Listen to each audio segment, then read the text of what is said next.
Gene Hackman has passed away, but the silence that followed was more terrifying than any horror movie Hollywood has ever made. No screams, no signs of resistance, no surviving witnesses except for 3 four-legged creatures who saw everything with their own eyes: Bear, Nikita, and Xena.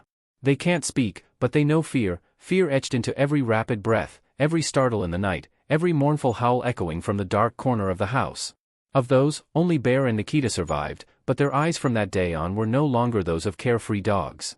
Police searched for signs of intruders, physical evidence, leftover DNA, but the biggest piece of evidence may never be examined, lying in the vivid memories and wild instincts of the forgotten dogs. They saw, they heard, they smelled the scent of death lurking in Gene Hackman's house. Chapter 1: The Silent Witnesses. In the hallway, 2 small shadows silently imprinted on the hallway tiles, one ash gray with a hint of light brown, one jet black like burnt coffee beans. Bear and Nikita, the 2 dogs who survived in the house where Gene Hackman and Betsy Arakawa passed away, now became the only silent witnesses, those who held the answers to the series of mysteries that still shrouded the Santa Fe villa. From the moment the investigation team stepped through the main entrance, those 2 small creatures were there, huddled together, their eyes reflecting the flashing flashlight beams of the police. No barking, no growling, just silence, an unusual silence in dogs known for being as loyal and vigilant as Bear and Nikita. It wasn't ordinary panic or fear, it was the kind of silence as if they both understood that their companions could no longer protect them. Bear, the little dog Gene Hackman proudly called "my shadow," always followed him, from the living room to the backyard, from the study to the second-floor bedroom. "This little guy knows me better than I know myself," Hackman once laughed when sharing about Bear in his last media interview a few years ago. In his final days, Bear still followed Hackman's every step, even when his health had declined significantly, his aching knees making every step an ordeal. Perhaps if anyone knew what happened in that house, Bear was the only creature alive to witness it all.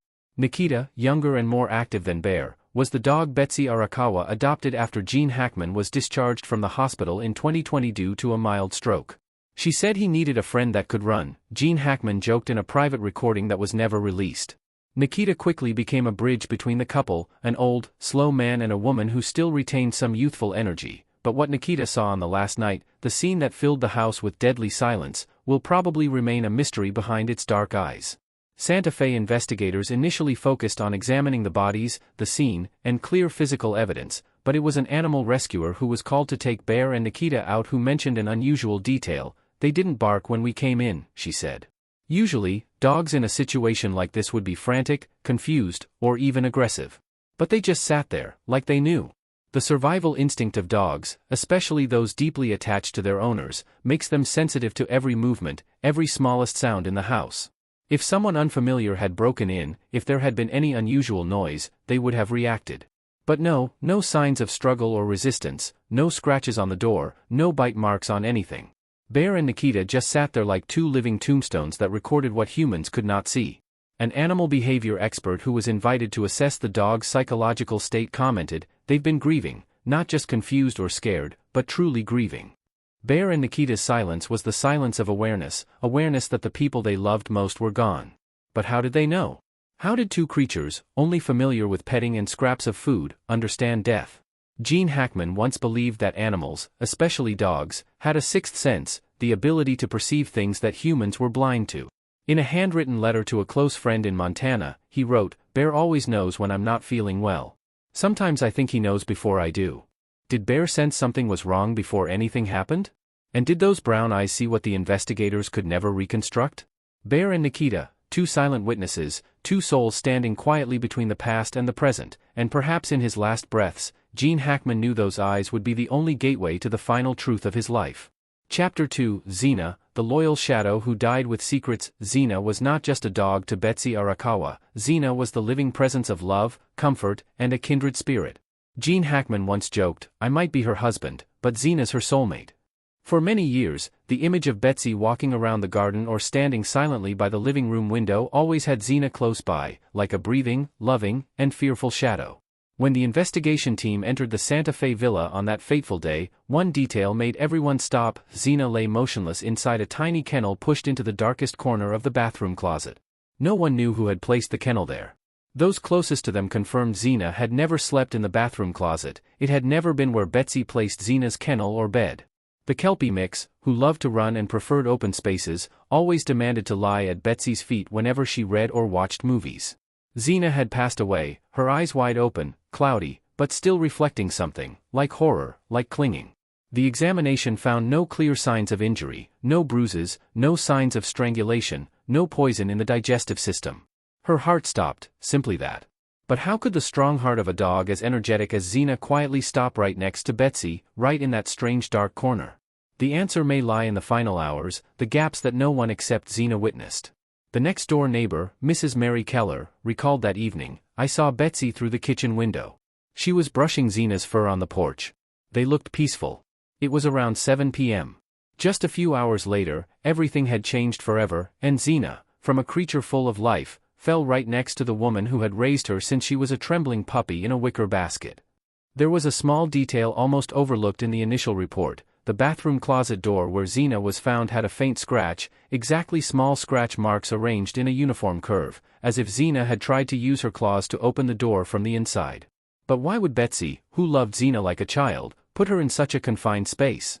Or did someone else handlock Xena in there when things started to get out of control? A few weeks before the incident, Gene Hackman emailed an old friend in Florida in which he wrote, "Xena's been acting strange lately. She's been following Betsy into every room, even the bathroom. It's like she knows something's wrong." What made that loyal dog so vigilant? Animals always have a sixth sense, a sense of danger before it appears. But Xena didn't bark, didn't bite, didn't resist. That loyal dog chose to stay with Betsy no matter what came. Some say Xena died of fear. The overwhelming fear exhausted her little heart. There is also a theory. Xena witnessed something so horrific that she couldn't bear it, but a creature born to protect like a Kelpie, why would she be silent in the face of danger? Was it the familiarity of the danger that confused Xena, making her unable to distinguish between owner and threat? Chapter 3, Misidentified Corpse, a Dog or a Key to the Mystery. It all started with a cold note in the preliminary report, "Deceased, one brown shepherd dog." A dry line, seemingly just a minor detail among the documents about the scene where Gene Hackman and Betsy Arakawa were found in the stifling Santa Fe night. But that seemingly harmless note opened a serious gap in the entire investigation process. The brown shepherd dog that the examination team mentioned was actually Xena, the Kelpie mix who had been with Betsy for nearly a decade. At first glance, it might seem like a small mistake, a consequence of the investigation work in a stressful situation, but to those familiar with Hackman and Betsy, that mistake was suspicious because it was no coincidence that Xena was the only creature who passed away in that house that day. The other two dogs, Bear and Nikita, survived even though they shared the same space and time with Gene, Betsy, and Xena in the final hours. Xena was not just a pet, that Kelpie was almost trained by Gene Hackman's own harsh habits, the man who played generals, sheriffs, and the most stubborn survivors on screen. "A good dog reads the room better than any man," Gene once said in an interview. And Xena, according to many of Hackman's friends, was the only creature in the house who could sense every smallest vibration from the old owner. The misidentification of Xena was not just a professional error, it turned the entire initial evidence collection process into a mess. No one actually examined Xena's body with a full necropsy, which should have been mandatory when any creature died at a suspicious scene. No tissue samples, no toxicology tests, no nervous system analysis. Xena disappeared from the investigation like the wind, leaving only a small scratch on the bathroom closet door where she was found curled up as if trying to shrink from some terrible fear. Why did Xena pass away while Bear and Nikita survived? That was the question that puzzled the most seasoned investigators. The other two dogs showed no signs of abnormality, they were not panicked, did not bark wildly when the forensic team entered. Only Xena, the most loyal, most sensitive dog, quietly fell right next to Betsy, the woman she considered her whole world. There is a theory, crazy but impossible to ignore, that Xena saw something, a presence, an action, a sound beyond the ability to survive. The Kelpie's reaction was not to attack or bark in alarm, but to run away, to shrink into the darkest corner of the house that was once her home. Was it someone or something so familiar that Xena was confused, not knowing whether to protect or avoid? The fact that Xena was not autopsied is an unacceptable gap in the investigation process. Any good veterinarian knows that the abnormal death of a pet in a serious incident always contains unexpected clues. Xena might have inhaled something, toxic gas, spray, or simply an anesthetic intentionally used to control the animals in the house, but no test samples were kept, no records noted any signs of pathology. Xena disappeared from the story in the most perfect way for anyone who wanted to erase traces in the investigation world. There is an unwritten rule: a dead dog in a crime scene speaks louder than a witness. But in Santa Fe, that voice was stifled from the first minute when Zena was mistaken for an anonymous brown shepherd. That mistake was not just a technical error but could be the door to a deliberate cover-up conspiracy. Because sometimes, secrets do not lie in human testimony, but in the last eyes that closed, carrying what no one dared to mention. Chapter 4, Dogs Remember Everything. Bear and Nikita, two small creatures, seemingly just silent pieces in the tragic story in Santa Fe, turned out to carry memories that could change the entire course of the investigation. When the forensic team and police first entered the house where Gene Hackman and Betsy Arakawa were found, they only saw two furry shadows huddled in the corner of the living room. No frantic barking, no warning growls, just absolute silence. A silence frozen in the stifling air of an unusual desert night. Bear, the golden retriever who had been with Gene Hackman for over 8 years, and Nikita, the small border collie that Betsy Arakawa cherished like a child, both survived. Strangely, the house showed no sign of forced entry, no obvious violence. So why did two creatures so sensitive to the environment and human emotions choose to be silent? That was the question that led investigators and animal behaviorists to an important conclusion. Bear and Nikita could be the last living witnesses, carrying unspoken memories of Gene and Betsy's final hours. Animal behaviorists have long asserted that dogs not only remember events but also remember the emotions and senses associated with those events. Their brains, though not operating on human logic, possess a primal intuition that is frightening. An unusual noise, a strange scent, or even a small change in their owner's breathing is enough to be etched into their subconscious.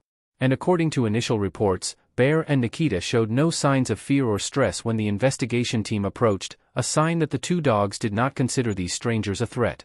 This leads to the hypothesis: if a third party was present in those fateful hours, it was likely someone Bear and Nikita knew, someone who had been in and out of the house, fed them, and was trusted by Gene and Betsy. But that indifferent reaction was truly frightening, because if Bear and Nikita weren't afraid, what did that mean? That the person behind this tragedy was too familiar with the Hackman family's life? Or that Bear and Nikita had been trained not to react to that person's presence?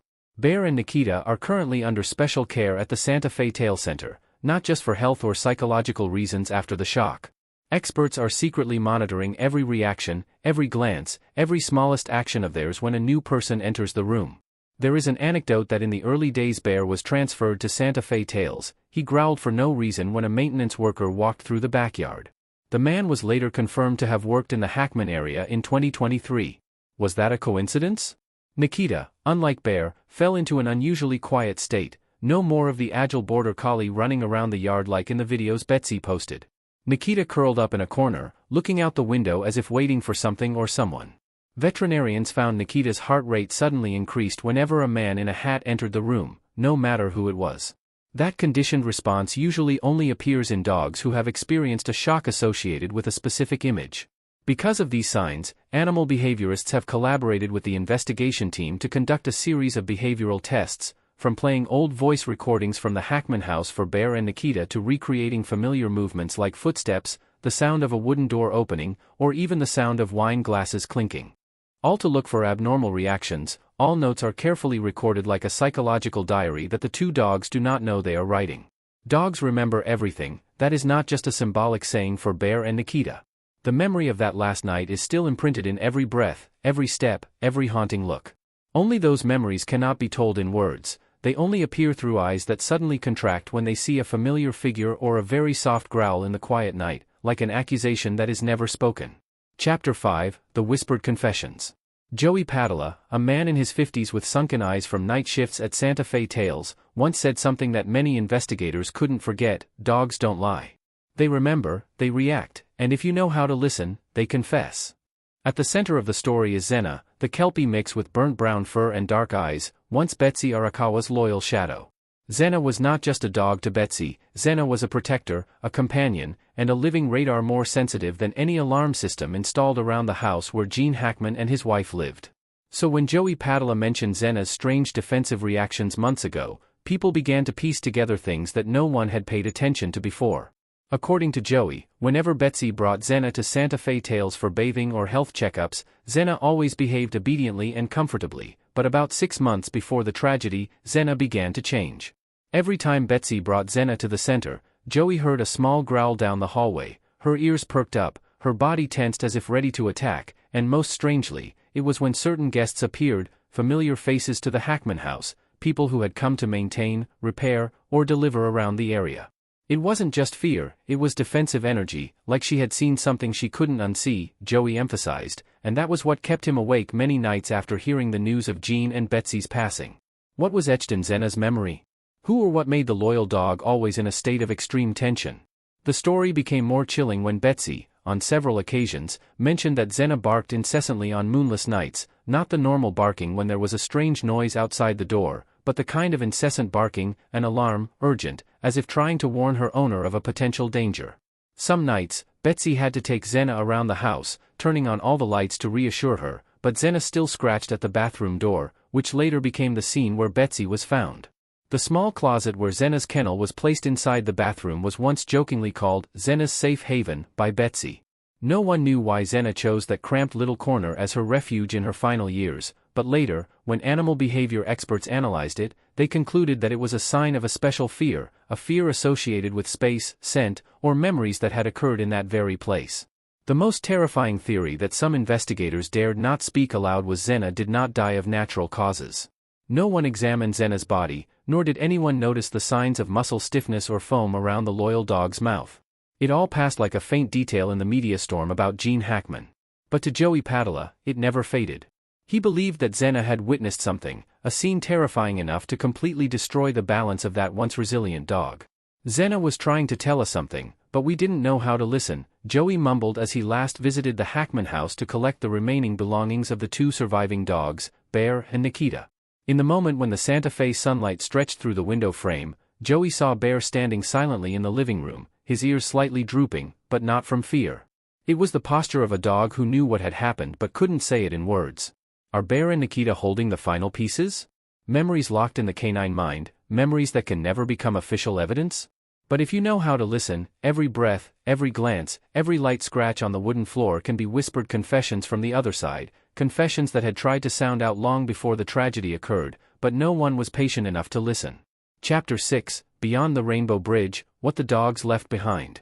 The deaths of Gene Hackman and Betsy Arakawa quickly closed with a preliminary conclusion, a closed family tragedy, no signs of forced entry, no specific suspects. But beneath that perfect shell, the most fragile traces, from Zena's shed fur to Bear and Nikita's suspicious eyes, are telling a completely different story. Bear, the mature and calm mixed shepherd, used to be Gene Hackman's personal bodyguard, but now, when facing strangers, Bear can no longer maintain that calmness. Every small noise in the house makes his fur stand on end, his eyes constantly scanning the room as if looking for an invisible ghost. Bear doesn't bark randomly, but the low growls in his throat are like a warning that this house is not really peaceful. Nikita, smaller, more playful, used to snuggle up to Betsy Arakawa whenever she played the piano, but now Nikita hugs the wall whenever she hears music. And once, she even scratched at the bathroom door where Betsy and Zena were found, with an inexplicable obsession. A group of animal behavior experts in New Mexico is proposing a bold idea, using memory induction behavioral therapy to elicit the subconscious reactions of Bear and Nikita by bringing them back to their old house or having them reinteract with people who used to come in and out of the Hackman house, from plumbers, delivery people, to close friends. It is hoped that the natural reactions of the two dogs can help determine, who are they afraid of? Who do they recognize? Where in the house do they react most strongly?